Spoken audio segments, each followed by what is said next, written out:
Starting the new recording now. All So, right, all let's get right. it. Well, this is a great day to start with how to qualify for a mortgage with myself and Zach Griffin with Sovereign Bank. So this is a very impromptu, had some technical difficulties, but we're back on track. So we're going to be going over this webinar today. Zach, do you want to briefly chat about yourself and what you've done while I pull up the slideshow? Yeah, definitely. So today we're obviously talking about how to qualify for a home purchase. My name is Zachary Griffin. I'm with Sovereign Bank. I've been a mortgage loan originator for the last 8 years. This is all I've ever done and all I ever will do. And I'm trying to get the word out to all the people so we can educate you guys about what it takes to buy a house. So feel free to drop questions in the chat. Reach out to us with anything you got after the webinar. We'll give out all our contact info, and hopefully you guys can take some good things away from this. Yeah. And can you see my screen now, Zach? I'm I sure can everybody indeed. else can too. So here's our presenters. So Zach briefly chatted about himself, and I've known Zach for a little bit of time, and he's very thorough in everything mortgage advice. It is really great to prep with how to plan, what you might need to get the documents you'll need to qualify for a mortgage, and he can kind of get you on a plan to strategically buy a home. And that's kind of what we're going to be going over today, in a sense. That way you guys can properly plan, know what you need to do, and then go from there. So that way you guys can hopefully come to me, and I am a realtor, and we can go shop whichever homes that are on market that fit your guys's home buying desires. And I guess a little bit about myself is that I've been in the real estate industry for 6 years. So 6 years within sales, leasing, primarily both in the residential and commercial sectors. But I love helping other people buy their own home because I think that that's where many people should live if they're planning on staying in Oklahoma for a long time. So that's a little bit more about myself. And we can go from there. So the next slide, Zach, you want to go ahead and hit it? Sure. So here's why what we're talking about today is important. A lot of people think, oh, well, I'll just wait. I'll let the realtor and the mortgage lender tell me what to do. And you're not wrong. You should take the advice of the professionals. But knowing these things will give you a leg up to make sure no one's trying to pull one over on you, which it doesn't happen often, but it's out there. And it'll make your entire home buying experience, making the largest purchase of your entire life, a lot less strenuous and stressful. So this is it's very important to know these things. Oh yeah. And my little piece on that is the sooner you know about what you need to do, the sooner you can take advantage of doing those things in order to properly plan. That way you're not waiting until the last minute. You have a longer runway to maximize versus, a very short runway. And I think Zach hit it right on the spot with why this is important, because we don't want to be held up and waste everybody's time showing places if you guys are not qualified already. I know that I've kind of been in that scenario several times before, and it can just kind of be demoralizing for them as well as me if I've used all my time and I literally can't do anything. So, Yeah, I was about and to mention it is heartbreaking to go fall in love with a house and then realize you can't afford it. oh yeah, It's just bad for everybody. oh yeah.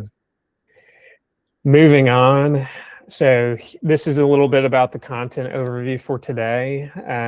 Zach will probably be, for the most part, be taking over the majority of this, and I'll be adding in some extra two-piece here and there on why it's important, as well as like, hey, adding my two-piece into each one of these categories, because all this combined is within Zach's wheelhouse. And I have a general knowledge of everything too, but since he is the mortgage loan officer that you guys might be working with, This is his bread and butter, so I'm going to let him kind of take more control over it, and then kind of jump in some commentary here and there. Awesome. So, awesome. Well, thank you very much, Chase, for the very warm introductions. Your opinion is like always appreciated, man. You give me great tidbits on all this stuff. But today, what we're going to be going over is credit score, soft pulls versus hard pulls, your debt to income ratio, down payment capacity, bank and asset statements, and income documents. Now, it sounds overwhelming as a whole, but that's why we're going to break it down piece by piece. Yeah. So if you're ready to get started, we can. Let's jump right in. Perfect. So first and foremost, we are going to be talking about credit score. I always say there are three things that it takes to get pre-qualified, and credit score is the first one I touch on. It is extremely important. It will help determine what loan product you're in, how much house you can buy. It affects a lot of factors whenever we're going through this home purchase process. So the biggest questions I hear are, what score do I need? What accounts are considered negative, and how can I improve my score? So on the next couple slides, we're going to go over a little bit of all of these. Oh, yeah. I'll go ahead and add a little bit here. So yes, the first please. one, this slide will kind of be throughout the presentation as we move along, and it kind of is just a great reference point for everybody to see for each one of those categories in the content overview. So just going to have a list. So this chart can be confusing for those of you that are not actually in the real estate industry. So right now, all I want you to look at is the minimum credit score. Now, some of these credit scores are a little bit optimistic. They're considering manual underwrites, which basically means we do everything by hand and we don't use the computer nearly as much. And that is quite an arduous process. But what we want to look at is, so 580 is the true minimum for an FHA loan when we're using the computer system. So what you want to do is look at your overall credit profile and try to figure out which loan type is going to be best for you. Now, your loan officer will do a lot of the heavy lifting. Hopefully I'm your loan officer, because then I can guarantee I'll do a lot of the heavy lifting. But they usually do a lot of the heavy lifting in determining where your credit score fits on this specific bucket. But it's important to know a few of these references so you can make sure you're getting the best advice possible. So if you have a 700 credit score, 720, and they're trying to stick you in an FHA, ask them why. Why am I in an FHA loan? I recommend that no matter what loan program they recommend, even if they're right on, ask them why. A good loan officer will be able to explain to you why they chose this loan program for you and where the value truly is. Now, as we get into the conventional financing in the USDA and jumbo, those are some of the tougher products to qualify for. They tend to offer better terms than the previous, but those are the ones that require slightly better credit. So keep an eye on what loan program you're being pitched and make sure you know where your score is at.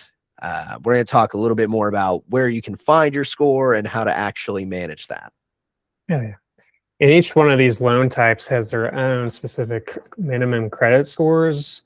And in general, everybody can benefit for increasing their credit score over time, because it can be the difference of saving thousands of dollars over X amount of years. And it can dictate your monthly payment. And we're going to kind of go more into detail on that in the next upcoming slides. So if you're ready, we'll go into the next. Let's go. All right. So now into my favorite part of credit, the repair side. So what accounts are considered negative? There's a lot of answers to this specific question. And there's a couple of main ones that we really want to fixate on. So new lines of credit are considered negative. Usually they consider it seasoned at about 6 months. So after you've made 6 consecutive payments and those have reported, it is no longer considered a new line of credit. It is an existing line of credit. So avoid opening new lines of credit when you're about to make a big purchase if it's not absolutely necessary. And same thing for the hard inquiries and large purchases. So we don't want to go out and buy a car while you're buying a house. I run into this relatively frequently where people go and they max out a credit card buying furniture, and it hurts their qualification. So be very careful with utilizing your credit while you're actually looking to purchase a home. Same with the hard inquiries. Though you'll get those from attempting to open new lines of credit, and having a bunch of those on there shows that that's what you're looking for. Because you're looking for the credit, they consider that a negative, and it will it will impact your score after about 30 days.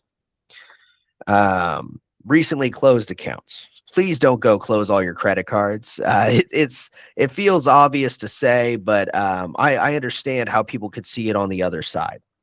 You know, it's like, I have this debt, I have these accounts, I don't want that to show on my history. That you would view that as a negative. Well, that's actually a positive. We want to see revolving accounts being utilized. There's just a specific threshold we want to stay under. So don't go close the accounts. Having open accounts is considered a positive. And the last one I really want to focus on here is collections. That is a big one. And a lot of people make this same mistake of dispute, dispute, dispute.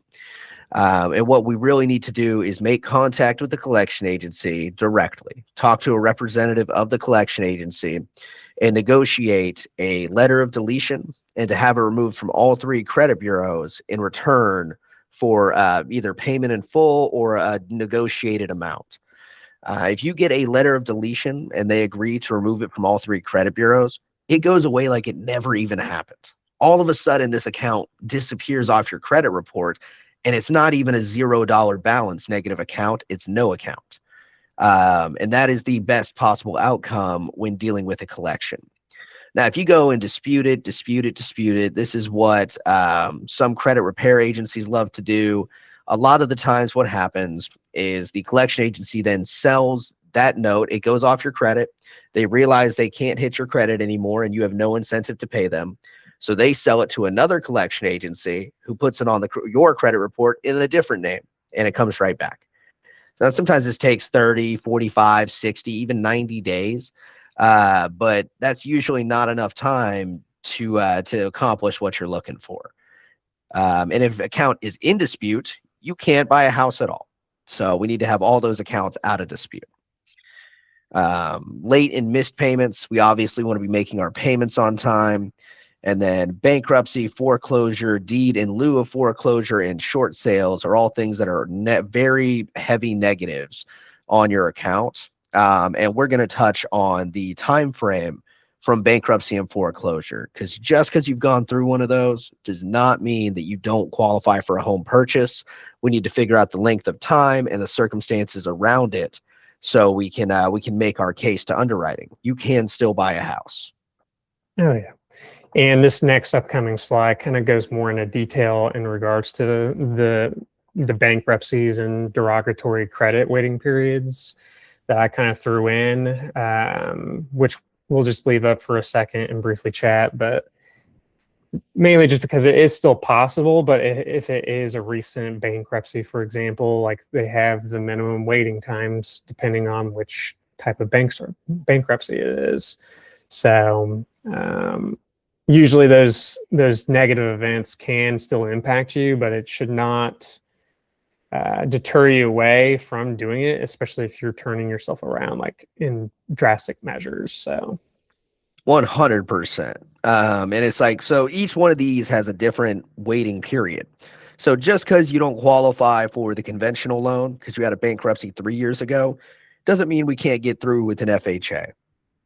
Right. And so that's why knowing your loan types, or having a loan officer that knows their loan types, is very important.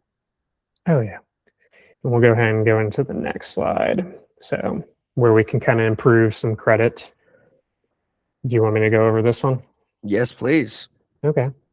So in general, improving one's credit, the biggest thing is kind of going back to that example of the long runway. The longer we have in time, like, the better, because it takes a lot of time to improve our credit. So it really does take starting today and or chatting with someone today and then making those steps accordingly in order to properly adjust and improve your credit. And there's so many ways to do that. On this slide, what's highlighted in green is kind of what makes up the general FICO score. And these categories are very important because they dictate what your score is and how much you can qualify for, how expensive your financing costs will be on your interest rate for the home, and then ultimately dictate your monthly payment on a regular basis, how much interest you'll pay over the length of the loan, and more. So going briefly into each one of these categories, payment history. So I like to think that if I didn't start at 18 years old, my credit would have been, maybe 100 points less than what it currently is today. So payment history, I guess I briefly chatted about length, but payment history, just making those on-time payments. Always try to set up automatic payments. Try never to be late. At least always make the minimum payment to show that, hey, you're paying it on time. The next is utilization. So, hey, if you have $1,000 credit card, you should not probably be going over $200 or $300 on that credit card. A lot of the time, credit card companies, they might only get you on a $300 credit card. Well, you better not use 20 or 30%, which could be like $30 or whatnot. So how much credit you have access to and how much you use can dictate your score. So like I have a friend, for example, trying to fix his credit and had a $300 credit card several years ago. It's like, well, try not to use that much money or increase the credit card. It might impact your score right away and ding it. So it might not be good if you're ready to buy a home, but it could help your score over the long run. Going into length of history, I've kind of already talked about that, but try to leave all accounts open. We've chatted about this briefly, like don't close any accounts right before buying a home. You can try to reduce the credit amounts, like how much you owe if you want, but try to always keep those accounts open. Don't go close a credit card just because, you don't use it. That still goes towards your history. So like, even though I have multiple credit cards, like I don't use a couple of them as much, but I've had them since 2014. So like, as long as I keep them open, that's 12 years ago. And that's longer credit, which can go to the score. And then the last 20% goes into inquiries, most recent, as well as types of accounts, 10% in each category. So if you go open up a new line of credit card or apply for one, they'll pull your credit, and that can be an inquiry. If you have too many inquiries over the last year or several years, then that can definitely impact your score, because each time you apply for credit, your score can go down. And then the last types of accounts or loans, like, hey, what different types of loans do you have? Is it an installment loan, or is it a credit card? Is it, a car payment? Is it your credit card with Visa, Amex, Discover? Each one of these different types of loans and accounts can go into your credit score. So having different variables, different accounts can go to increase your score over the long run. Now, don't go do all that like right now, because that can go back to the inquiries and ding your credit. So. Oh, 100%. And I want to touch on pay history. You were talking about length of accounts and length of history. Whenever we have a missed payment and it comes to trying to improve the score after having a missed payment, the only thing we can do is get farther away from it, let it get further down that same road, and show that we're making our payments on time now.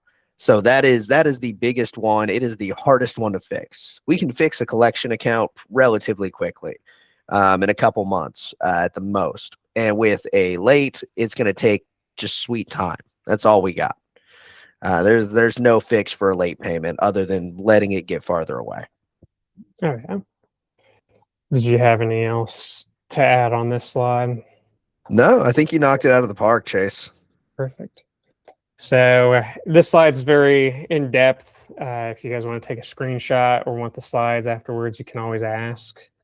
But like, hey, some of those things, knowing about the FICO score, you can now take advantage of certain things. Always make the on-time payments, keep your credit cards open. This kind of just goes in a little more detail, which we don't have to go over. But like I said, the first thing in green up at the top, the more you know about it, the more you can do and take advantage. That way you can improve your credit. That way, if it's a year from now, well, maybe your credit's increased, 20, 50 points maybe, which could all go back to saving you guys a ton of money in interest over the length of the loan. So I definitely think that credit is a very underutilized and under-talked thing, since we're not talking about it in schools. But here, like, this slide kind of shares more things that one can do. It's not an end all be all. It's not like a curated. It's just some of the ways you can improve your credit over time. And the first one is starting off with just reviewing your general credit report. You can get one for free at annualcreditreport.com, and just making sure everything's in line. Like, hey, did you actually open this account, or do you know about this type of phone bill or whatever, or is it an actual scam or whatnot? So making sure that all your addresses are correct, names are correct, are very important. Going into the next couple, just making sure you're really just making your minimum payments on time every month is a big deal. As soon as you go over one day, it can trigger the credit bureaus, and oh, well, now you have a late payment. Late payments are very hard to bounce back from, especially if it's consecutive over time. So try to start by making the minimum payments, and if you can, try to work down some of your current credit card debt or other debts, because any type of debt will go towards how much you can qualify for, which we'll get into in a minute. But those are some ways. I mean, an extra free way, Experian does have a free credit boost tool. Essentially, you can self-report common things like, in some scenarios, rent, if it's online, utilities, internet, phone bills, phone service, or financing the phone, insurance in some examples, and popular video streaming services. So like, if my parents went and did this, like, who knows, their score might jump up because they've had Netflix for 10 years or whatever. I mean, it might not be like a big scale, but the longer you've made these on-time payments and the more you can self-report, it can individually increase your Experian score. I remember when they started letting people report the Netflix, HBO, Disney, and that blew my mind the first time I saw that. Really? I was like, your Netflix account is building your credit. That was just revolutionary. It is not going to do a huge difference, like you were saying, but a few points here and there as you build that history, just invaluable. Oh yeah, and it's definitely just, the longer you have it, it can help right away. It might not make that much of a difference, but if you're waiting a year or two and just wanting to learn how to qualify, well, then it can make a big deal. And if you have lower credit, well, this is just one way to bounce back. That way you can get the best interest rate and then the cheapest financing. And I would always like to say that you guys can always come chat with me, but I put in some general financial advisor recommendations, and they can equally help you for free too, to create a plan and better improve your credit. I know that each one of these people right here are all have been in the industry for quite some time and love personal finance. They love helping people with their credit and get on a plan to improve it. So that's always just one option too, because I know that Stefan's company, they can do all the debt consolidation for you for a minimal fee in order to help improve your credit.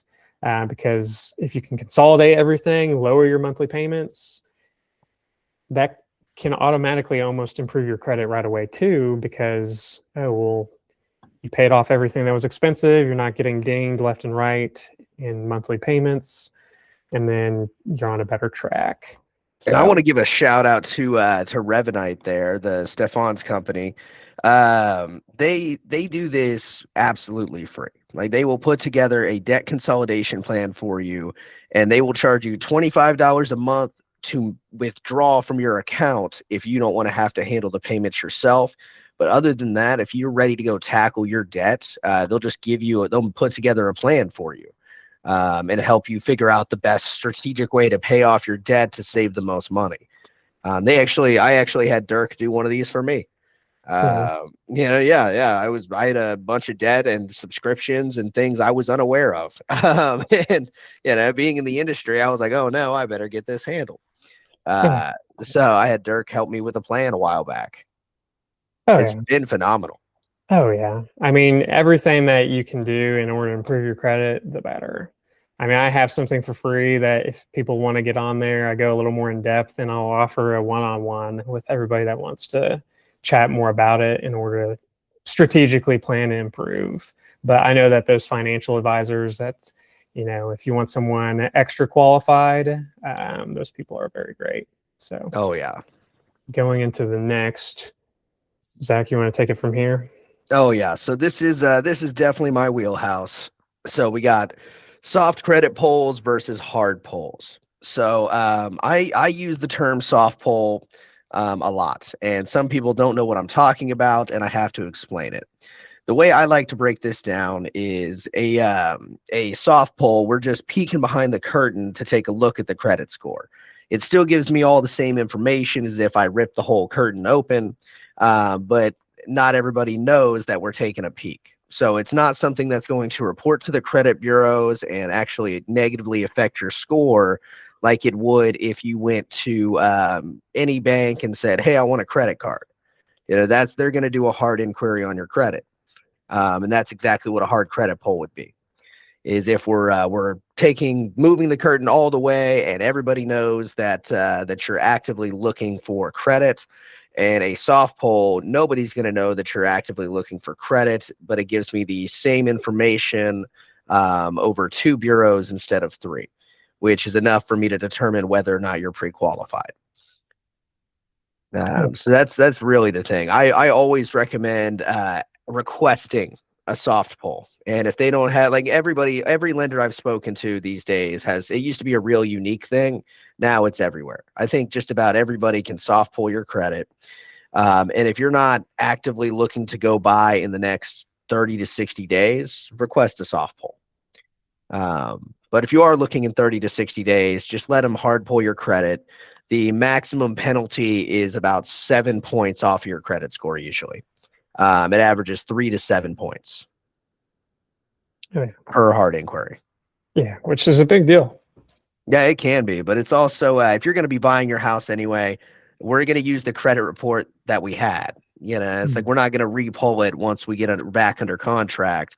So just take that one inquiry within 30 to 60 days, and don't spend the extra money on the soft pull. All right. All right. So debt to income, this is a big one too. Yes, it is. So the debt to income ratio, it sounds really fancy. I love using this term because it makes you sound like a genius. But all it really means is we're going to take your gross monthly income versus the house payment that we're going to be taking on, as well as any debt on the credit report. So whenever we're doing a pre-qualification, I just look at the estimated house payment. So I have estimated taxes based on the county we're looking in, and I have estimated insurance depending on whether we're looking at existing construction, new build, duplexes. I take into account a couple of those variables, so I get my numbers as close to right as possible. And then we take your gross monthly income, your credit card payments, your car payments. If you have student loan payments, things like that, we account for all of that in the debt to income ratio. Technically, there are two different ratios. There's the front end and the back end. And so the front end is just the house payment, and the back end is the house payment plus the debt. Now, none of that really matters on the consumer side, but be aware that your debt to income ratio, how much you show on paper, specifically for my self-employed folks out there, We want to make sure that we are not writing everything off under the sun if we're going to be going to buy a house. Your gross monthly income is what we need to focus on. So that would be AGI for the self-employed, and whatever shows on your W-2 at the end of the year for the W-2 employees. So that's the number we use to qualify for a home purchase. And it's there's some math down here that kind of breaks down what it is and how we get our ratios. But this will also help determine what loan program is best for you. And you can actually qualify for multiple loan programs based on your debt to income ratio and what purchase price we actually land at. So this is when we start to get into the nitty gritty. But really, you want to focus on how much you're writing off if you're self-employed and what your end of year statement says if you're W-2. Oh yeah, because I mean it can dictate everything else too. So it's definitely a big deal. So It I mean, really does. oh yeah. But I wanted to say one more thing because I forgot about point B here. How much money do I need to make? And reasonably speaking, it does depend. It does change based on how large of a house you want to buy, what purchase price we're at, and how much debt you have. But I've seen people buy houses making $40,000 a year, and that's all we have income-wise to qualify. They can still buy a house. That's why we need to take a look at our credits and make sure we're managing those payments and those balances, as well as bringing in the money itself. yeah. Because I mean, if in the previous example, like if you can pay down some of these things, it can impact how much you guys can finance. So like if you can pay off, say, $1,000 credit card, I mean, it can help you increase. But say if you're planning to buy a home in a year or two, well, if you can strategically, build up some savings while paying off some debt, removing the debt completely, well, then that can help improve your debt to income. I know like student loans, for example, even though you might not be making student loan payments, they'll still show up on one's debt to income, even though they're not making those payments, or if they are making the payments, it can kind of vary. So that is 100% right. So we count 0.5% of the balance on government loans, and I believe it is 1% of the balance on conventional and jumbo. So whatever your total balance is between all your student loans, that's the monthly payment we're going to take is 0.5% of that. But you can there's actually a workaround that I think is a very clever workaround. If we go and negotiate with the people who hold the student loans, we can get a letter stating what your payment would be if we fully amortized out the balance, and sometimes that's lower than the 0.5% mark, and that can actually save you money. Which is another reason it's important to get a good loan officer. To know these tricks and to help you achieve the home buying goals that you have. Oh yeah. All right. Ooh, 1 second. So like going back to this, I mean, like you can kind of see in that middle category right here. Can you see my screen still? Yes, I can. So like, yeah, the debt to income limits. So going back to that previous slide, like add up all your debts, monthly debt payments, and then how much, divide that by your income, and then follow that measure. There's online calculators that you can use and see what your debt to income ratio is, as well as the other. That way you can figure out how much, oh, well, maybe we need to pay off $1,000 in, debt to get our debt to income a lot better, because that could go to the interest rate you are paying, or be the difference on whether or not you guys can qualify. Because with getting a mortgage, I mean, you're essentially getting more debt. So you need to properly plan for what you've already been paying, and then on top of the new debt. So people like Zach, lenders will look at that and measure their risk based on your overall profile, like everything we're talking about, in order to make a decision on, oh, well, yes, that might be the difference of qualifying for a $150,000 mortgage or $200,000 mortgage. The lower or the better your income compared to its debts, the more you can afford. So 100%. And then one correction on the FHA here. It's actually, so the front end ratio, which is just your house payment versus your monthly income, is up to 46.99%. And on the back end with debt and housing ratio, it's up to 56.99. So that's the absolute max. And that's why sometimes, that's why I was talking about your debt to income ratio will determine what loan program works for you, right? Like if you want that $200,000 house, but you only qualify for 175 on a conventional, well, we might take a look at FHA and see if we can push it just a little bit more. okay. So going to the next. So like down payment capacity, like all these metrics and variables all go into how much you can qualify for. The more money you have set aside to, in savings, the better, because then you can, maybe make some extra debt payments, or you can bring the down payment to the table in order to afford more home. If you can put more down on a down payment, then you can possibly get into that bigger home as long as you have the discretionary money sitting aside to work that down payment down. So, Zach, you want to kind of go from. Oh yeah, that's a great point right there. So putting more down can definitely increase your buying power, whether it's from paying the extra to get the closing costs from the seller, or just buying down, whether it's buying down your interest rate or just putting more money into your equity. Now, the how much money do I need is a huge factor here. That is that is probably the most common question I hear. And the answer is it's going to vary. Just like with everything else in this process, there are variables that come into play. Now, the minimum can be as low as 0%. And whenever we're talking about buying a primary residence, the maximum is truly 5%. It's not the max you can put down, but it's the max you will have to. Right. So on conventional, we can go 3 to 5. VA is 0. USDA is 0. So let's talk about your eligibility for both of those programs, obviously. FHA, the standard is 3.5. And so, like I said, it varies from program to program. Now, if you're into jumbo, we're way past talking about how much can you bring to the table, right? You're buying over $1 million home. That is a completely different ballpark than the majority of loans that I deal with. On average, we're looking at like 250, 300,000. And so 3% of the 300,000 mark is about $9,000.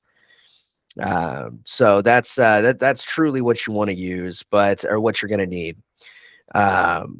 But you can use 401ks, IRAs. We can use stock accounts. The only thing that does not play in a mortgage transaction is cold hard cash.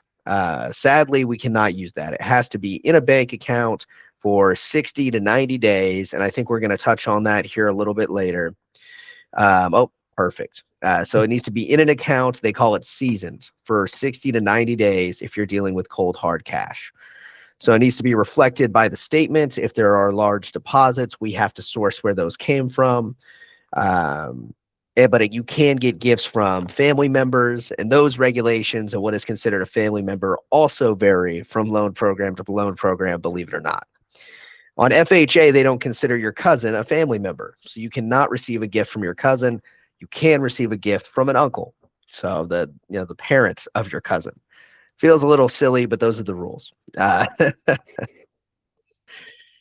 So that's really the gist of it. Is make sure your assets are verifiable by not leaving cash under your mattress. I know it's tempting to hold the money. I love rolling around in a pile of cash. I mean, who doesn't? But we got to get it in the bank if you want to buy a house with it.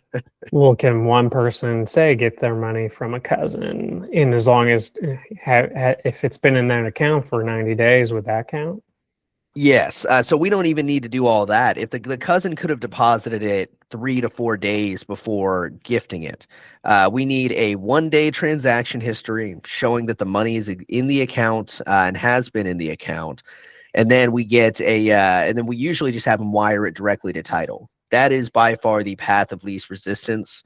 So if you are planning on getting a gift, coordinate with your real estate agent and your loan officer, because otherwise you're going to end up with a million different documents that you're going to have to collect. So the best way to do this is to get your one-day transaction history from your gifter and have them send the money directly to the title company. Okay. And one great tool that I've, utilized, and I'm sure Zach can kind of point the same direction with like calculators. Like when I go chat with sellers or when I go chat with buyers, well, I have a fancy tool on my phone which I can plug and play like key details, like, hey, how much? Oh, this home is worth 100,000. Hey, what would it be if we offer 95? Well, I can get you a good rough estimate for your monthly payment, taxes, insurance, whether you have to pay PMI, and then how much you have to bring to the table in closing costs, as well as down payment and anything else. So usually I can send a text snapshot to people. I should have put one example up here on here, but on my end of things, when we actually go shop for the home, I have to send these estimates to you to that way you can kind of generally know what ballpark range you'll be in. That way you're not just, even though you can qualify for a $150,000 home, well, will it really fit that monthly payment that you want?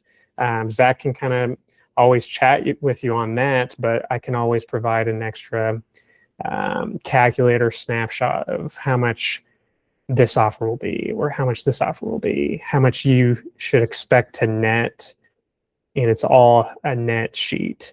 An estimate for how much you'll need to bring to table is the biggest thing, because maybe if you want to put down extra, well, now I can give you that estimate like less than 1 minute. So And one fun little trick I personally use whenever I have a buyer who's out shopping is a good reference is for every 10,000 you go up or down on the purchase price, your monthly payment is going to shift about $65.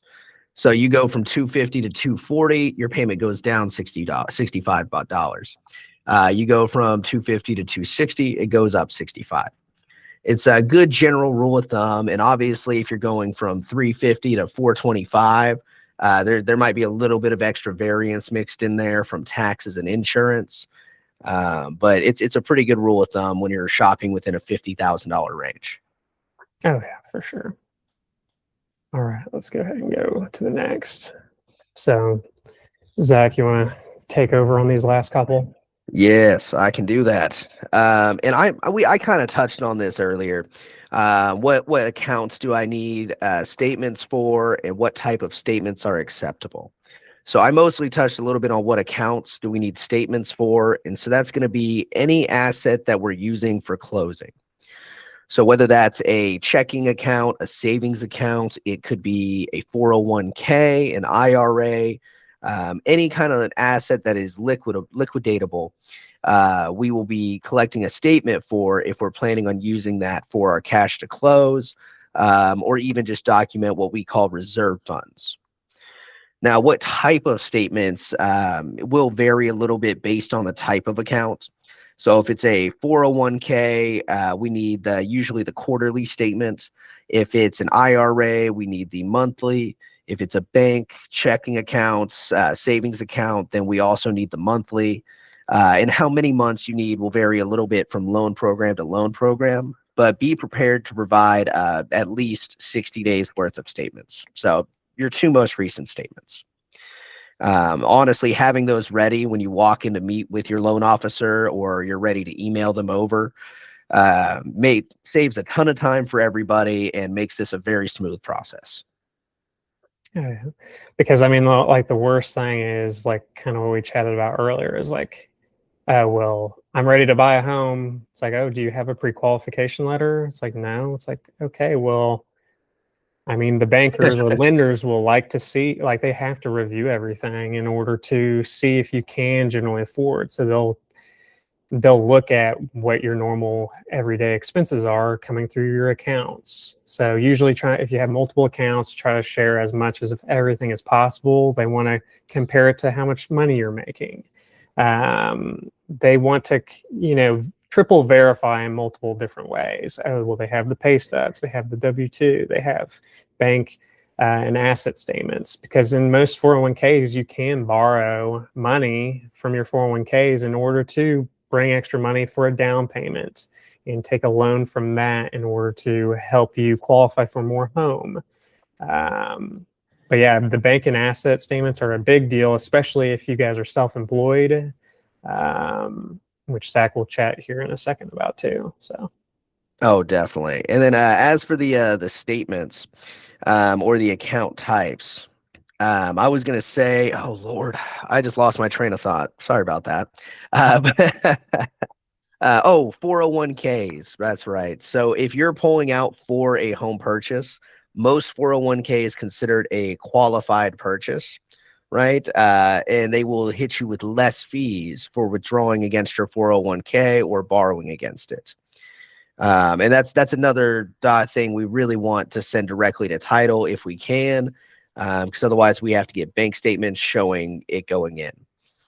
We also want to avoid large deposits, which could be considered 50% of your monthly income in a day, or 1% of the purchase price of your property. yeah, because just a random, say, $10,000 payment because you had it all in cash can raise some red flags. Yes, and we will either have to find a way to source it or we can't count it, and that can be detrimental to your qualification. Yeah, it's like hopefully you're not a street pharmacist, Yeah, street pharmacist. So my dad makes that joke all the time. I'm like, since he coaches at the high school, so I'm like, oh, you should not be making that joke. Which he's not. It's just, I mean, if like I had one client last year, they save all their money at home in a safe. And I'm like, well, I know you're ready, but can't just go buy a home right now and qualify for a mortgage without showing this. And or since they're also self-employed, it's like I had to educate them through everything they'll need. So the Oh bank man. and asset statements are a big deal, which the next section will be going over more income documents, which Zach will chat about. Yes. So income documents, they will vary just a little bit from situation to situation. So if you are a W-2 employee receiving a salary, I need 2 years W-2s and most recent 30 days pay stubs. Now, if you're part-time, we get the most recent year-to-date pay stubs so we can see a full breakdown of everything, as well as last 2 years W-2s and the 30 days pay stubs. Now, if you're self-employed, this is where it can get complicated. So I need to figure out if you're filing a 1099 or a Schedule K1. Do you have more than 25% ownership? And we'll talk about all that whenever you actually decide to get qualified, because it can get a little messy. But really, the biggest thing is getting 2 years tax returns, an unaudited profit and loss, and the most recent 2 years business tax returns as well. If we have all of those items, then I can sit down and do the income calculations. The biggest detriment is unemployed people writing everything under the sun off. So if you're planning on buying in the next couple years and you are a self-employed borrower, get with a loan officer now so you can figure out where you're at in your qualification and what income number you're going to need to show for the next couple years coming up to buy the house that you want to buy. So please talk to a loan officer and get with a CPA. I am not a tax advisor. I will tell you what the dollar amount we need to show is. I can't tell you how to show it because I have no idea. Well, and I guess based off of that question, so like if people are self-employed, like how long, I mean, on average, are you looking at their documents? Like if they've been in business for a year, like for example, could they qualify for a mortgage? It is very, very tough to qualify for a mortgage if you've only been self-employed for a year. If we're talking about traditional financing, we need to have 2 years minimum.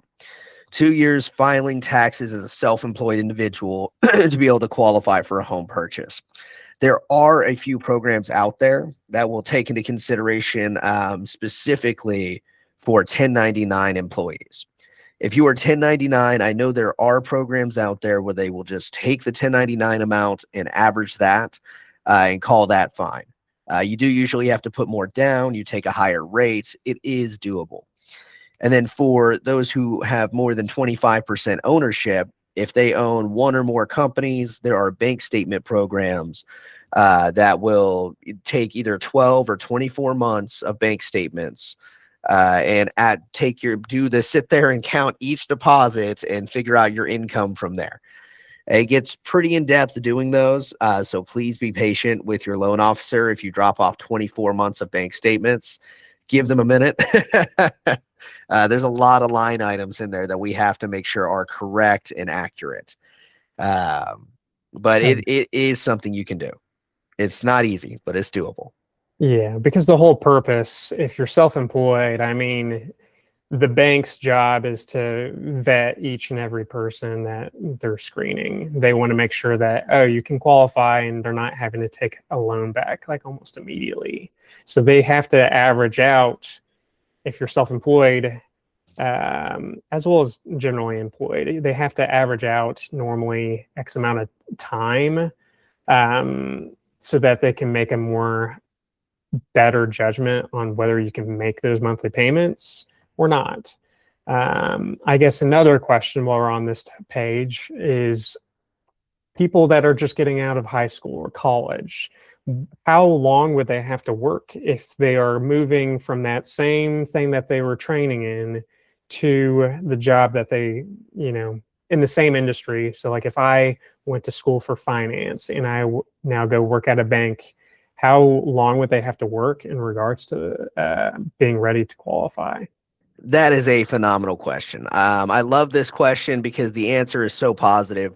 Truly, if you go and get a job and you are a full-time employee straight out of school, you can qualify almost immediately. We need the same thing that we would normally need, except we can count school as work history. So we won't need your last 2 years W-2s. We will get your transcripts from when you were in school for the last 2 years, proving that that is counting as your work history. It's the equivalent of a W-2, but just for school. So if you're a full-time employee, we can count your income as soon as you have a pay stub. So don't sit around and wait 2 years thinking you got to get out of school and you got to put money in the bank and do all these other things first. Like, let's talk. You can qualify immediately. Yeah, as long as which is great. Many people don't know about that. I think that as long as you're basically planning on staying there for a long time, like as long as you intend to, that is acceptable at most banks. So, 100%. And when you're buying a primary residence, you're truly only committing to living there for 12 months. So after 12 months or a life-changing event, which could be getting a job offer in a different city, you can sell, refinance, or rent it out with no penalty. oh yeah. All right, let's go ahead and keep moving forward since we're Pushing the time limit there. So this slide was kind of just a lot extra last little tidbits. With getting a mortgage in general, it will consist of a lot of additional fees. So if you're not bringing 20% down, for example, you're going to have to be probably paying an additional amount in insurance. So an extra small little payment for a FHA home loan. You'll have to be paying for property taxes. You'll have to be paying for insurance. And most bankers and lenders will require insurance. That way, if something happens, like in Oklahoma, a tornado comes through, well, the bank can get the money first. And then maintenance and repairs are a big one. Sometimes homeowners association fees. All these fees, depending on which home you go look for and buy, can ultimately dictate that monthly payment. If it's an older home, and Zach finds out, and say the roof is where the heat and air is still working, but it's old. Well, they might consider that a little bit, especially if they get an inspection report back. So yes, heat specifically. We actually ran into this on a VA loan not too long ago, where because the heater was not working, it was considered an unsafe living environment, and we could not close on the loan until we got the entire system repaired. Oh, yeah. So be aware of that, and it's not cheap. So that's why inspections up front are so very important, knowing what you're walking into, and getting the right advice. Yeah. Because I mean, like for my example, like on my first home, I mean, it had X amount of wood rot, so that VA needed it to be redone before we can close. But there's so many additional extra costs involved, so that's where me going to you with a net calculator, like, oh, well, there's closing costs that isn't on this slide. There's closing costs with a title company, appraisal fees, doc stamps, and a whole, Pest inspection, home yeah, there's home inspection, everything. inspection. So all those additional costs, even though, yeah, you might have to save $20,000 for a down payment, well, that's not the only amount of money you'll have to bring to table. And in most scenarios, depending on the home price and your offer, can dictate how much extra you have to come out of pocket. And it's all variable. So if it's a $1 million home, well, you'll have to bring a lot more in closing costs compared to a $150,000 home, where it might be an extra few $1,000s on top of the down payment that you have to pay. So, And that's another reason it's so important to work with professionals.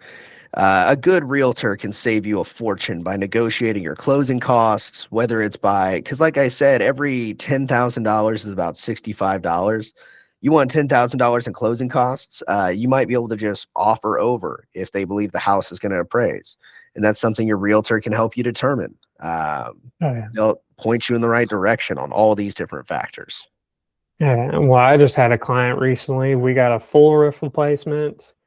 We had Oh, wow. gotten termite treatment included, and then a 2% credit because the home was older, and we found out all these things within the inspection period, that the roof was older, needed to be replaced, not insurable.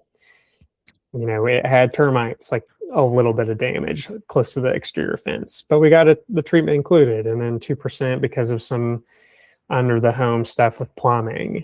So like Huh. all those things can kind of be negotiated within an inspection period when you get under contract, but you should not rely on all that because it is working with another party on, hey, are you open to negotiate? Are you willing to go lower? It's like, no. It's like, well, then you either need to back out or go from there. In general, older homes will equal a little bit more maintenance and repairs. The newer the home, the less likelihood of that. So that is more in the realm of like, hey, after you purchase, hey, just realize that there'll probably be some things pop up here and there, because the worst thing that can happen is you buy this brand new home from a flipper or, you know, brand new construction home, and then, hey, this goes out, this goes out. I mean, things cost money. So just knowing that it is a lot of money to save for and then purchase, and then it'll still take a decent amount of money over the long run, but it's still always worth it for more control. Oh yeah, not just the control and the freedom, but the equity. Yeah. It's phenomenal. You get the appreciation instead of building somebody else's equity. You know, Yeah. it's like a savings account that you can't dig into until you sell or refinance. Yeah. When your money's protected against inflation, it's something physical. So, and then it's a lot of people's homes, like they start families, and that's a big deal. It Uh, really is. yeah. All right, let's go ahead and get back on track. So, I mean, that kind of wraps up our meeting. No, So, that's it. yeah. What's next is to call one of us, set up a conversation, call your local bank. You don't have to work with us. The information and advice is free, but if you want the best advice, call one of us. We'll lead you down the right path. There's all my contact info, my NMLS ID, and my bank's website. Oh, yeah. And both me and Zach have to continuously follow compliance with the state for our licenses. So we always have to do more continuing education to learn more. So like Zach is a very qualified mortgage loan originator. So it's like any mortgage questions that you have, go chat with him. And he can also generally talk about the general bank stuff too. But yeah, Zach is a great person to properly plan ahead for, and I would definitely try to go schedule a one-to-one meeting with him. That way, if you guys had any extra questions that you didn't want to ask, or you're catching this on a or a stream from YouTube or Facebook in the future, you guys know who to reach out to, and he can answer any questions when he's available. So Yeah, thank you, Chase. yeah, I mean, here's my section. It's a little. I mean, I definitely think that properly planning is a big deal because the runway example is a big deal. I mean, if you're wanting to buy a home and you're just starting a family, like you should properly be planning for this because it can take a lot of time. With a lot more people like just working paycheck to paycheck or getting into those new jobs, it will be nice to and be a big step ahead to buy a home. So hopefully today we answered a lot of the questions that you guys have for how to qualify for a mortgage. I mean, I think that kind of summarized a lot, but there's still always a little additional stuff in the future that Zach will know more than me. Or if you come chat with me, I might still be chatting with Zach like in the interim. Once we get into like a pre-qualification phase, once you get that pre-qualification letter, I mean, there's so much that will go beyond that point in a home buying process, which is so separate than how to qualify for a mortgage. So Yes, they are two very different things. They work together. They're very different. uh, Chase, it's been a pleasure as oh, yeah. always. Thank you for the Oh, kind words. And same shout out right back at you. Like, yeah, yeah. you are the real estate expert I defer to a lot whenever it comes to anything investments or just financial advice specifically. Awesome. I mean, I appreciate you so much. So it was good chatting with everybody, and hopefully you guys learned a lot, and feel free to reach out to any of us.